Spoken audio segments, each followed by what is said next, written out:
men hala shadem da jing it ngala tes kem nyen yai ne paro shita philong ka mahade jonga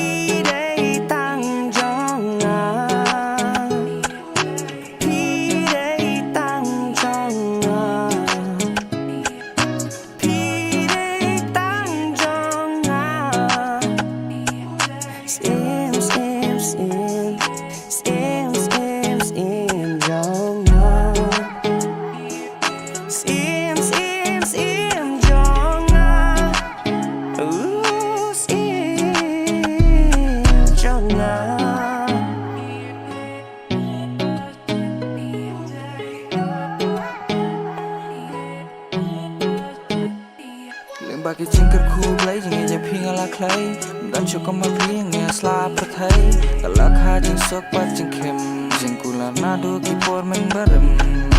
wat cip ding wat arta tinenga ya pingan ringan sumar badiada baro syetangin dan rengkan jeng iya ngan ai man ka kelep man armut hadu dakut kisngi piban ngakawe ngin teli ko siam jengah siam jengah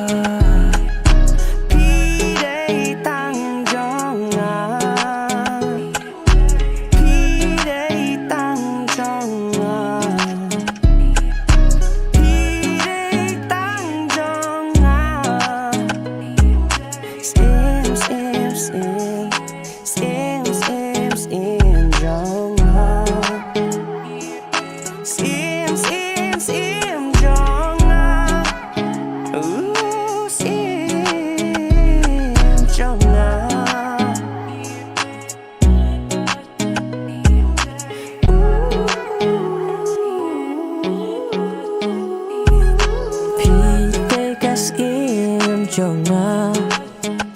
Paro kipril Shapanyo piki alap kana Papirong kajadu shisha Wala haijad gercha Wow penan kamban ram kala Pikring yang ada kajing long shida Kaspa percay kamlaban Ajing kmenyanga Kumba ay mapi Wow wow wow wow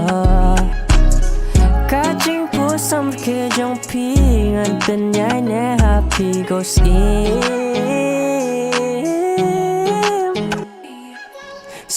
sim jong na sim jong